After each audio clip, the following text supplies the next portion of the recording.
Good Thursday morning, everybody. Welcome into the Volquest Mailbag Podcast with Austin Price, Brent Hubbs, Rob Lewis. I'm Eric Kane. As always, big thank you to Exterior Home Solutions for making all this possible. 865-524-5888, or you can visit Exterior Home Solutions online after this winter weather just getting out of the area here this week. If you have a need, give them a call or go online at exteriorhomesolutions.com. We got a full bank of questions. We'll start with Athrun.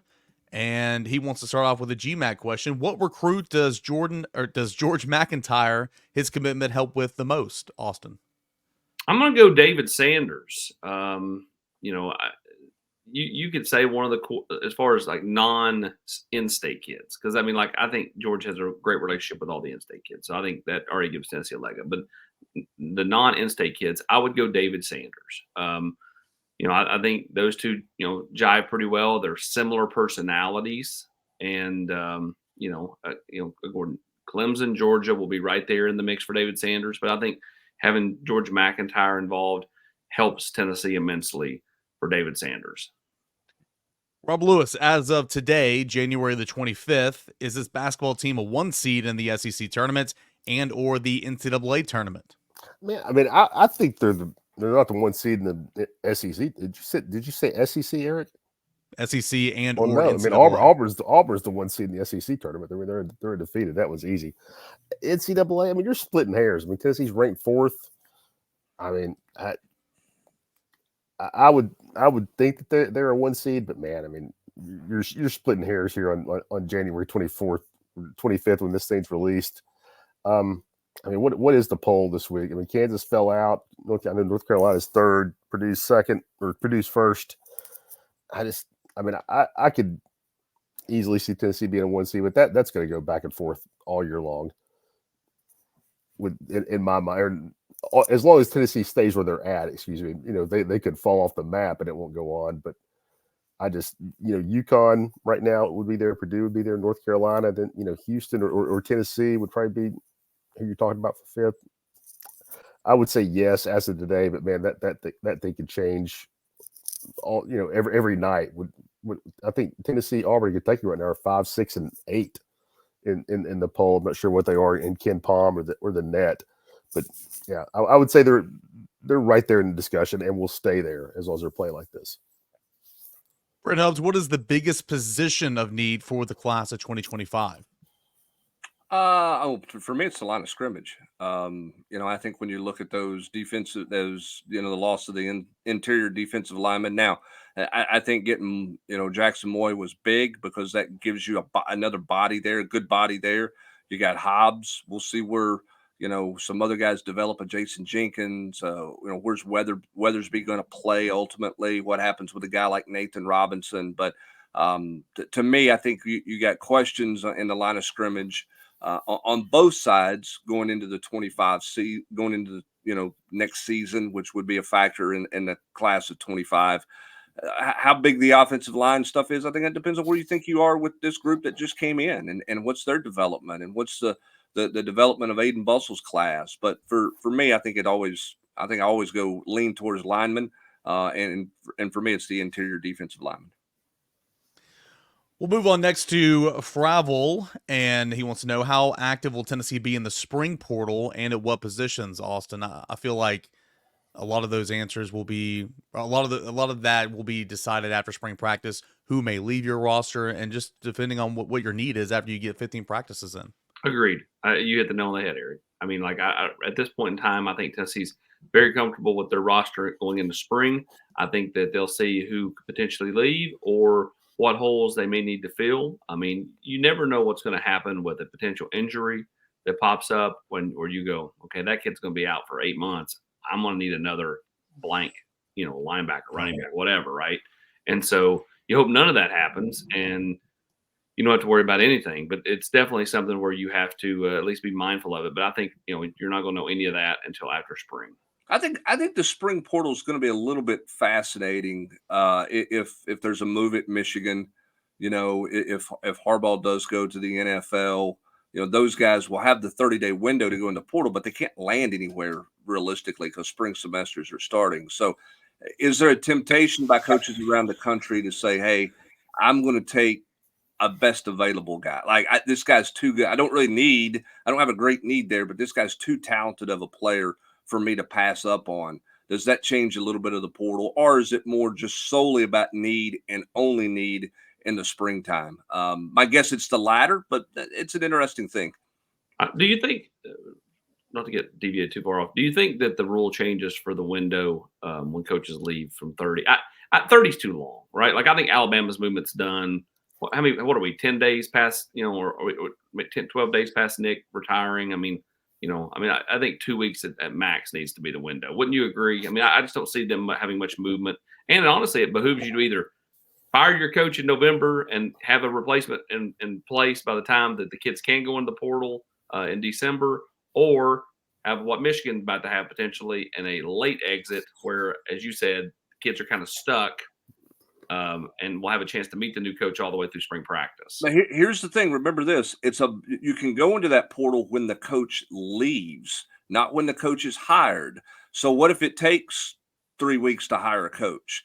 So if you narrow it down to where you've only got 2 weeks to go into the portal and it takes you 17 days to hire your coach, does the new coach even have a chance to keep you at that point? Or are all those guys going in the portal because they don't know who the new coach is going to be, and the time window for them to go in the portal is closing?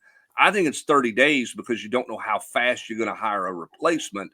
I agree 30 days is a long time if you hire somebody 5 days after you fire a coach, but that's not always the case when you look at it. Yeah, for every Kalen DeBoer or promotion from within, you have a John Curry search that goes 48 days. I was gonna say too, yeah. If Michigan, Sorry, is I'm calling making my a move. therapist at this point. Let me get them. Hubbard, It's a long ride. Hubbard, can you shake loose in Dallas? This afternoon. I was just got that nervous tick. He was like, let's go to Nashville 615. How big of a problem right now is tampering around the country and in both college football and college basketball? Rob, you want to start with basketball? Is it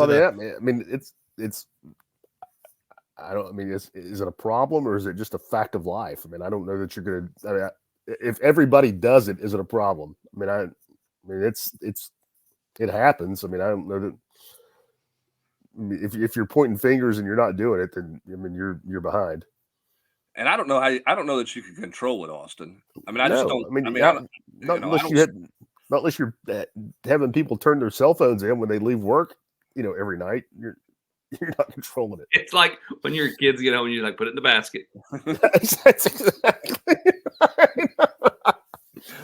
But it's some of it's legal tampering, right? Like it's the third party call somewhere along the way where you talk to the former AAU coach. Yeah, you're calling him about another player. Exactly, Hubbard. That's it. Hey, how's Tommy doing over there? Oh, by the way, I was watching Team X on Tuesday night. I noticed Tommy got 2 minutes. What's up? While I'm recruiting little Jimmy, who's a rising junior. What's up with this kid I recruited 2 years ago who not playing? Yeah, it's like you said, AP. You can dress it up as anything. Yeah, and then of course you got Caden Proctor who comes out there and he in the middle of Iowa's gymnasium says, "Yeah, they were checking in on me middle of the year when I was having a rough time," and I'm like, they never stop checking in. Look, they were looking out for his best interest. Which goes back to, is the NCAA going to do anything about that comment? Which goes back to they cherry pick, like Florida State. I don't care what happened. Dumbest thing ever. Give me a break. This whole thing is a sham. Let it be a free for all. It is a free for all. Quit trying to well, it was kind of an inducement. Oh, well, you did that. Shut up. It's all, this whole thing is an inducement. It's all a joke. Nashville 615 also goes on. He said, it's January the 1st, 2026. Has college football fixed any of these big issues that we've been talking about here lately? The unlimited transfers, NIL restrictions, early signing day. And if you have any real solutions, and again, we talked about the window moving from 30 days to 15 or 14 if a coach leaves. Any other solutions to maybe kind of fix some of these big issues? And will they be fixed in the next 2 years? I'll go no, Hubs. Go ahead. Maybe one of them. Is it I'm going to say no. And is it really a problem when this is my biggest question? I know some fans don't like it. Older fans in particular don't like it. You think ESPN is complaining about the numbers that they drew for the playoff, the three games they televised? They're not. They're not complaining. They drew over 30 million eyeballs. Well, as somebody I talked to this week said it this way, and I thought it was pretty well. The entertainment aspect of college athletics has never been healthier. Nope. It's never been better. The education, the development, the growth of the student athlete within college athletics maybe is not as healthy as it's ever been because of all these other things that are going on out there. And so the question is, who is going to steer it to say, hey, let's look at what's best for the student athlete versus let's not focus so much on the entertainment value, because the entertainment value is what's making it money, right? And it's never been healthier, as Rob, you just mentioned with TV games. So those people don't care. And I've seen a couple of proposals and a couple of things out there that I think are interesting.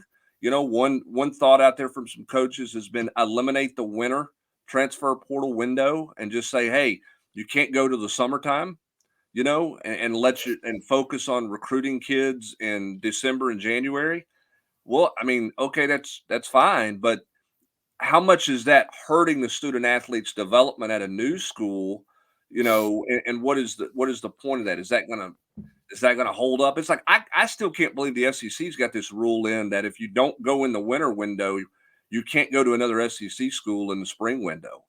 I mean, if somebody fights that, that'll last as long as until somebody hires a lawyer. Yeah, I mean, that's not going to hold up. And so, to answer his question, Austin, I don't think we're going to see a lot of answers because I don't know that anybody has ironclad answers that are going to win in the court of law and that are going to win in the court of public opinion. Yep, and I'm telling you, Nick Saban's going to be the first commissioner of college football. It'll either be he or Greg Sankey, one of the two. Well, I mean, if Nick wants it, I think it's got a better chance of probably being him because he is going to be more nationally regarded by everybody out there. The problem that you have with a guy like Greg Sankey is everybody in the Big Ten, everybody in these other conferences are going to scream foul because it's going to be a regional bias. It's going to be a Southern bias thing. That's going to be the hard part of getting a commissioner in is this group of guys, they eat their own, right? I mean, they just torch and tear each other up. And I think that's why it's hard to find a commissioner. And I think that's why it's going to be hard to unionize guys, because I don't know that you can get everybody in all regions of the country on the same unified platform. So in the next 5 years, probably no commissioner, right? Well, if you break away, I mean, Rob, if you break away from the NCAA, you have to have leadership. Somebody's got to be a commissioner. If the big boys break away and move away from the NCAA, somebody has to be in charge. So if that's going to happen in the next 5 years, there'll have to be a commissioner for the quote big schools, Power Five, whatever they call that new world. Somebody's got to be running that thing, right? I would think so, but I think it breaks away. I don't know if it's in 5 years, but I'm taking credit for this. I said it way before Chip Kelly that I think it's gonna break away because Arizona State's softball team flying to Rutgers, you know, is stupid instead of playing Oregon or Stanford, or vice versa. I mean, Syracuse, flying to UCLA to play a volleyball game is stupid. I mean that's not like flying a team taking 5 road trips a year in football on a Friday or make the on a call, Thursday. Commissioner. Make the call. Yeah, those home diamond sports starting in about those home games for softball and baseball starting in a couple of weeks. See, that's what I think is going to drive it eventually. Your water polo team, flying cross country. I mean, that kind of stuff is dumb. It's not. So you're not excited for the soccer game between UCLA and Rutgers? No, and I'm sure and the administration, the people, the parents that are going to those games aren't excited either. Am I wrong to think that when you do these type things, that it almost has to be like when Barnum and Bailey would come to the United Center in the 90s, and the Bulls would go on like their 23-day road trip to the West Coast? I mean, do they not have to do that almost with these teams? Like, when UCLA comes out here to play Rutgers, they also need to play at Maryland and like can kind of do it in the consecutive fashion. I mean, Well, like, am I wrong to think that? Are they really going to just be going like this the whole year? Well, Diamond's like, I can speak on behalf of baseball. Like in general, the practice is if you play baseball up north at a school up north, a lot of times you come down for the month of February and a little bit of March, come down to the south, make a southern swing when you're in non-conference play, so you can play baseball before you go back, and then your field is, you know, you can get the snow off your field and play ball up there. So I mean, I get what you're saying. I think that'd make a whole lot of sense. But it would make more sense if they just played the teams in their region. True. Yeah, and again, when you talk about breaking away, I mean, is it just football breaking away? I don't think basketball is going to break away with the NCAA owning the tournament, the postseason tournament. So, when you think about breaking away, as Rob, you suggested, it's going to be just for football, and then we'll see what that looks like. But I mean, there's a lot of things. There's a whole lot of stuff you got to get through before you can just say, "Hey, we're breaking away." Right? Oh, yeah. I mean, it's not as easy as some people think that it is out there. That you're just going to go start it up. I mean, you're gonna have state legislatures involved. Yeah. All right, and a lot of not just one or two, like every state that has a university that's going to do it. All right, let's move on to Reltney for life. Austin, why did Lance Hurd transfer from LSU? Was it playing time going to be limited there with guys ahead of him? We've mentioned about the 4 starting, linemen returning, a couple of really good tackles. Was he not happy with the situation, or was it something else? Yeah, I mean, he had 2 5-star offensive tackles, one at the right, one at the left, that were a year older, that had a year more experience. And so, to get to the path, to get to the field quicker, the path was to leave. And so that's why he left. He played 175 snaps this past year and was probably looking at playing about 175 snaps again this year. And I think he just wants to play more football. I can't argue with that. And then last one here from Reltney for Lot before we get into our break. Rob Lewis, do you believe the reason everyone was so happy in Mayberry was because none of them were married? The only person that was married was Otis, and he stayed drunk all the time. Eric, you're asking the wrong person on this podcast that question. When you have you've been watching it, haven't you? When you had the Mayberry Encyclopedia sitting there in the bottom right hand corner of this podcast screen. Well, you got 2 couples you have to examine in that question. Okay. First of all, Annabelle Silby and Tom, because Tom went to Charlottesville and she claimed he got run over by a bus, but he really didn't. He just wanted to get away from her. So that was a marriage that had a lot of problems because Tom supposedly drank quite a bit. And then AP, you had the other married couple that the only way they were happy was when they were screaming at each other, because when they tried to make them be kind to each other. Good morning, honey. Morning, dear. When you had those people, they struggled. So, I mean, there's a lot of marriage counseling use out of the show, out of the Andy Griffin. And welcome to the Volquest group text. And Otis just wanted to be one of the people at the jail. I mean, he slept there when he was drunk, but he told his brother he worked there. There you go. And welcome to the group chat. You're exactly right. All right. We got plenty more questions to get into, but first, let's get a word from our friends over at Exterior Home Solutions. Are we going to see Brent Hubbs on the roof here, or is it going to be Mark Packer? Let's find out. Life happens, and damage to your home can be extremely stressful. That's why it's important to find someone who offers efficient, quality work with financing options. Exterior Home Solutions, they value not only family, but community, and they're who I call when life happens, and you should too. Austin Price. Hey, I do have a question. A lot of people are wondering about the roof, Hubbs getting up there. I mean, this is old news, but why didn't you get on the roof and do a spot, AP? I don't remember. Hubbs volunteered for it. I remember saying, I don't know if I want to get up there, and Hubbs goes, I'll go. Go-getter. I'm just every time AP points at me, I pick up the phone. They're like, are you guys record your podcast? Did AP just point at you? I'm sorry. Yeah, I'm sorry. I called during football season. I see that spot. I called like again. 12 times I called a week. again, guys. I'm sorry. Because you see it a couple times in Rivalry Thursday and then here. So I just love that it airs on the locker room. Even though I can't be on the locker room, I'm still on the locker room. Your presence is still felt. It's Exterior Home Solutions. Again, what a time if you have a need because of all this winter weather, the snow is kind of getting off the ground right now. Maybe you have some things you got to attend to at your home. Exterior Home Solutions can help you out there. That is 865-524-5888 for a free estimate or online at exteriorhomesolutions.com. Let's move on now to Glock Vols. Seems like recruiting might be a different strategy so far this year, Austin. Example, Ellerby went to see a tight end. Do you think the staff will collectively recruit more than just their positions in this cycle? Yeah, I think there's a real chance of that, right? I think that there could be a little bit of a move to area recruit versus position recruit, and sometimes it's just natural, right? Like, okay, hey, I'm going to this town with a 4-star offensive lineman. There's also a pretty good tight end down the street. A couple of years ago, like I think 3 different coaches were in Kansas City to see like 3 different kids. Like, I don't think that's necessarily be the case, especially in this January window. So I do think that there could be a little bit of a different strategy with this 2025 cycle. How is David Sanders the number 1 offensive tackle in the cycle when he weighs only 250 pounds? First of all, Austin, do you think that weight is accurate, or do you think that he's, probably 10 pounds heavier than that?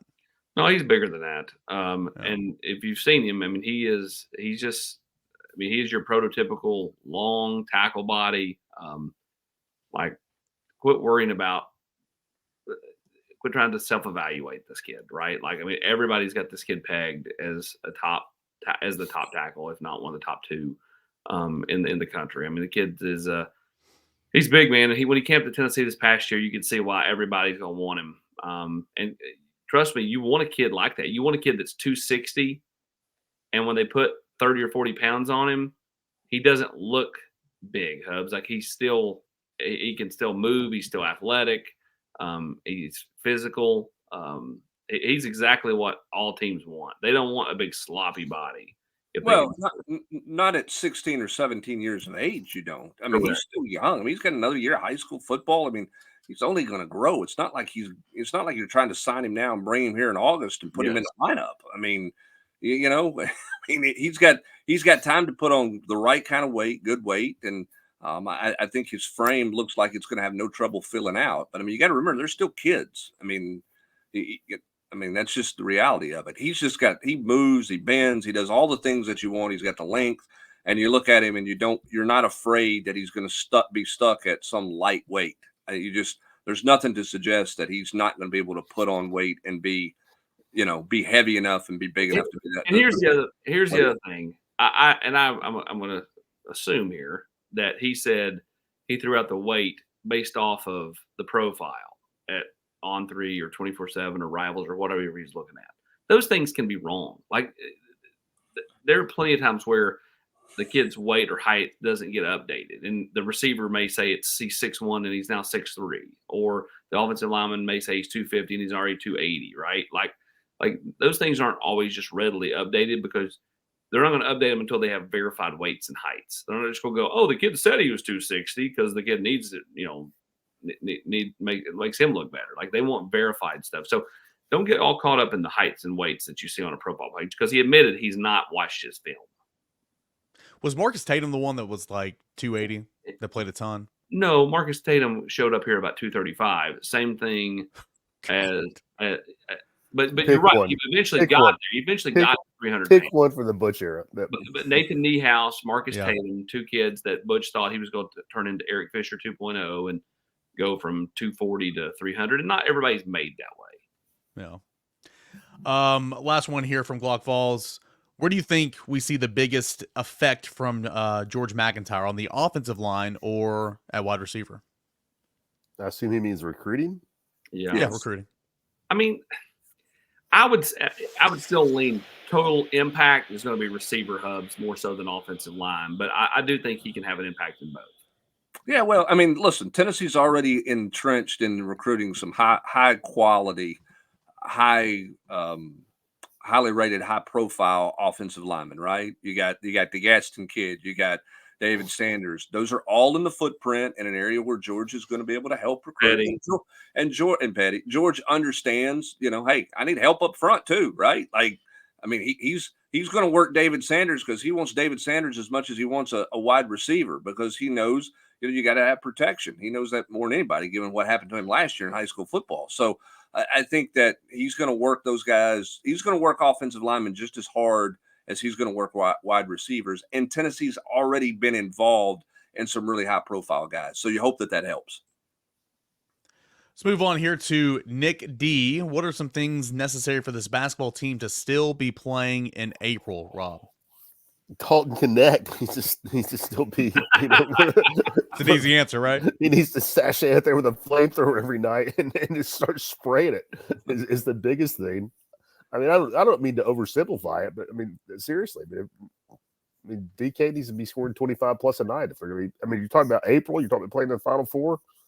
Dalton Connect needs to be a guy that goes out there in the second weekend of the NCAA tournament and drops 30 on somebody. Rob, here's an interesting question for you on that front. Obviously, they have to stay healthy. That's the first thing that jumps out at you, because we saw what happened to this basketball team last year with an injury. Rick Barnes said on Volquest on Monday night, and he took blame for it. He said Dalton Connect was tired late in the Alabama game, and he said he played him too many minutes.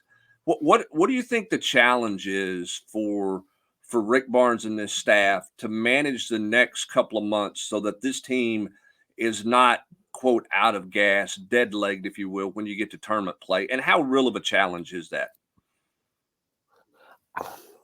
I mean, Hubbard, he talks like that after every game. I mean, I don't mean to come off like a smart aleck. You're winning by 20 with 8 minutes. Like, take somebody out every once in a while. I mean, hey, coach, look at the scoreboard. Look at Zakai with his hands on his hips because he played 30 minutes. Maybe take him out. Same for Dalton. I mean, Hubbard, he doesn't trust Freddie Dillon. He doesn't trust Cam Carr enough. I mean, I mean, it's on the message board every Tuesday or Wednesday night, when they're beating somebody by 15 or 20 points. I don't know why he does that. And then he comes on Vol calls and like, oh, I played him too much. Yeah, coach, you did. You did. Why? I mean, good little self scout there. But fix it, right? And I think that's one of the things you worry about is you want to make sure you're not a just really tired leg basketball team. By the same token, if you're Zakai Ziegler who could go out and run a marathon, are you really that much more fatigued in 2 months because you played 8 minutes this week and because you played 60 minutes this week instead of 58?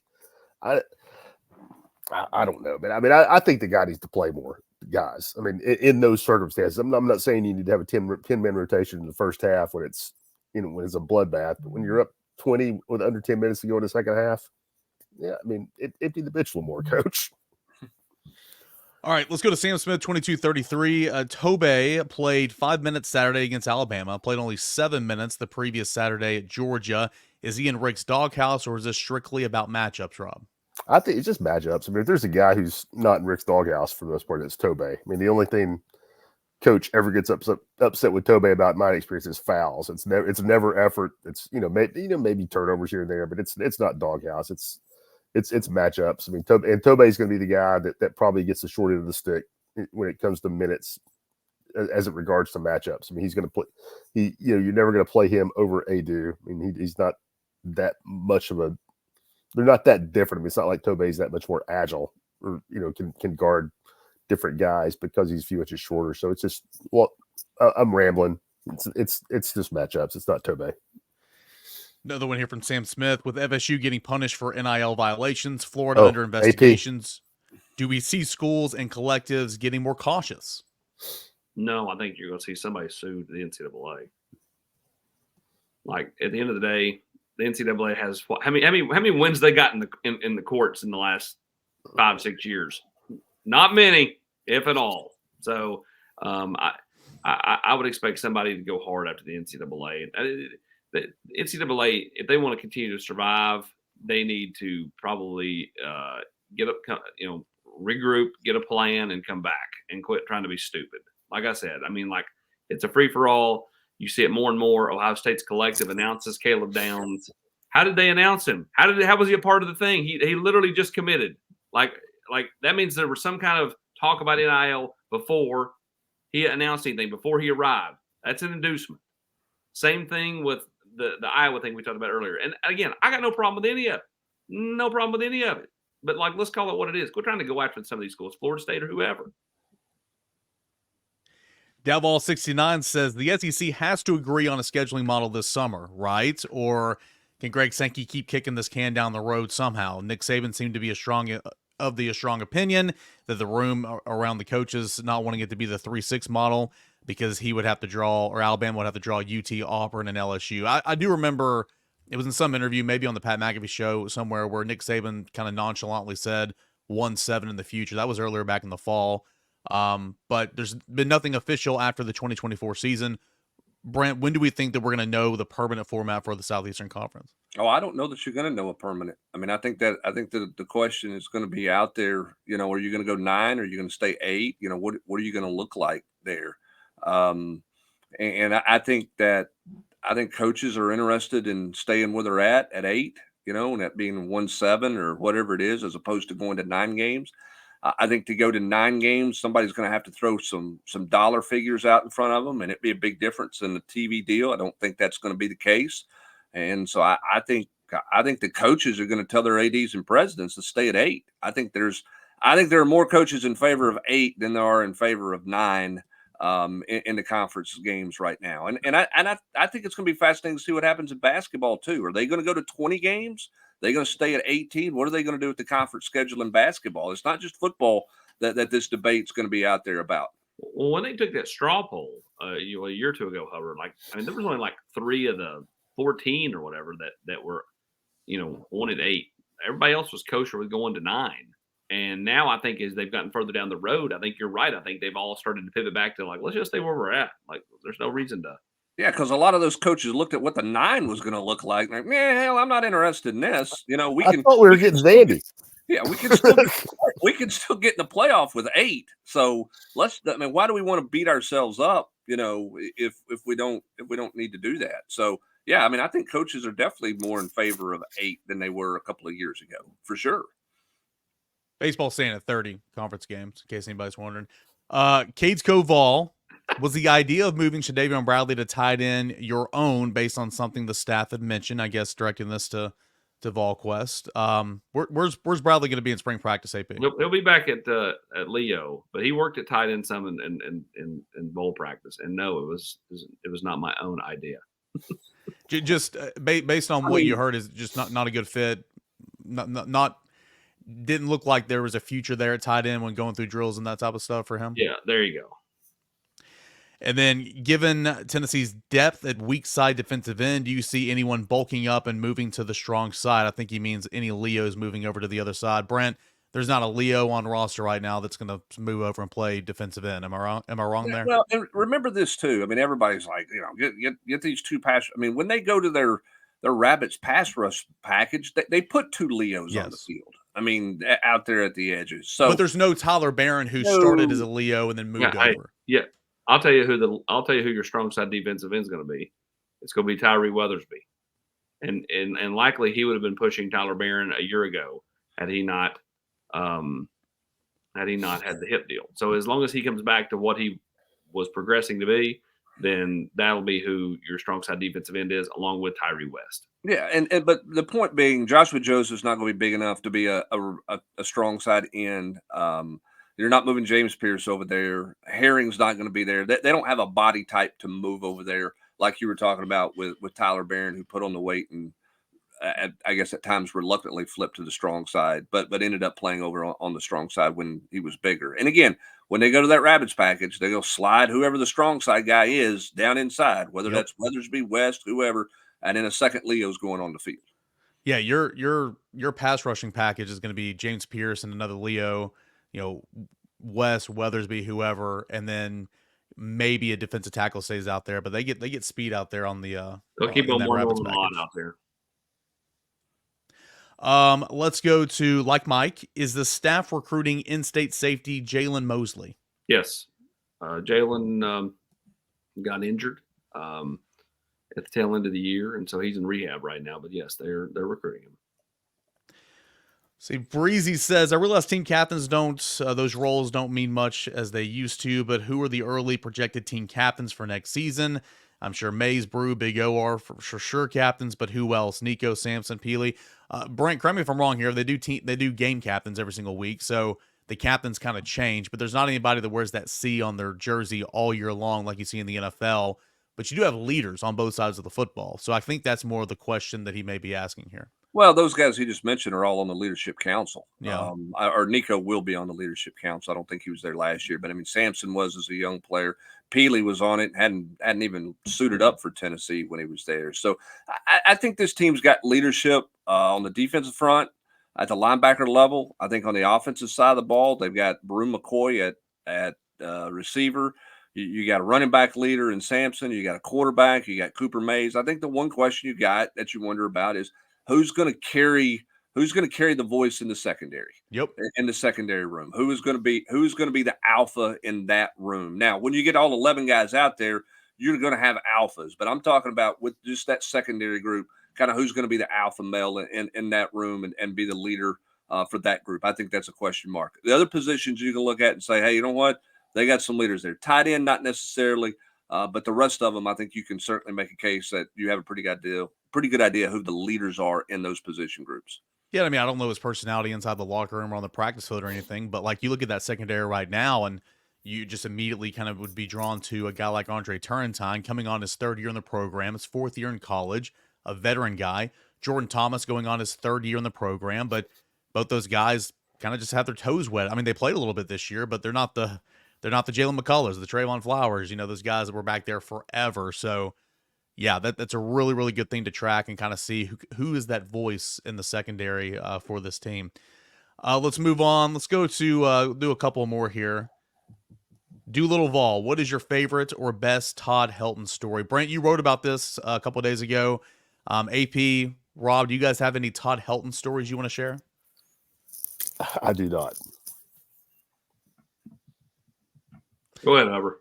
Well, I mean, I've written about a bunch of Todd Helton stories, and he was one of, I've been blessed in my career to cover, as a very young guy, I've covered 2 Hall of Famers, and Peyton Manning and Todd Helton, which is just crazy to think that I have had the opportunity to deal with them when they came in as freshmen and covered them through their careers. And I've said this. I mean, the thing about Todd was just how competitive he was. We talk about alpha males. I mean, no offense to Rod Del Monaco, who is kind to me, and we always got along fine. And I think Rod was a good coach and a good manager. That was Todd Helton's team. That was Todd's team in 94, 95, particularly in 95. And he didn't make lineup decisions. He didn't fill out things. But I mean, in the locker room, on the practice field, game days, I mean, that was Todd's team. And everybody looked to Todd. Nobody wanted to disappoint Todd. And when Todd felt like his team needed him and whatever role that was, he stepped up and did it. I mean, he was hurting in his hip significantly at the end of the 95 season. And he went out and started the last 3 SEC games on Sunday and pitched complete game wins. And then he went to the College World Series. And no batter in a 9-inning complete game win over Clemson ever got to a 3-ball count on Todd Helton. The moment was never too big for Todd. No matter how he felt, no matter what. If he knew what his team needed, he was going to show up and get it done. And that's why I've always had great respect for Todd Helton as a competitor. Yeah, I mean, as far as Todd Helton stories for me, I was way too young for those days. But I do know it. I knew his Uncle Joel extremely well. I've got some great Joel Helton stories. Those games back in the early 90s with Oak Ridge and Jerry Colquitt, Todd Helton and Central, those are games that will live in Knoxville high school football lore forever.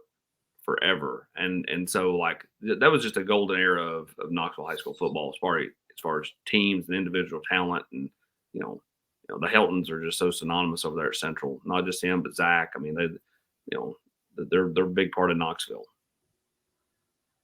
Last one is going to go to Darnell Flop.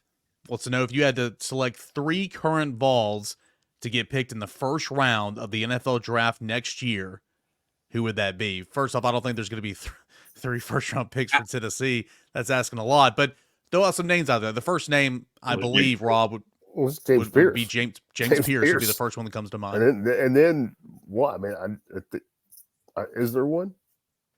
Yeah, and I wonder if he means if everybody on the roster is draft eligible, would there be 3 guys? Is there 2 years from now, is there a first round draft pick? I mean, we don't know. Yeah, because where I mean, then you can throw Nico in that conversation, but Yeah, obviously he's but, not draft eligible. I mean, the guy who's going to meet if he stays healthy, who's going to meet the commissioner on the stage with a bro hug and a hat and a jersey is going to be James Pierce. And you going to be there? Where is the draft? Where's the draft in 20?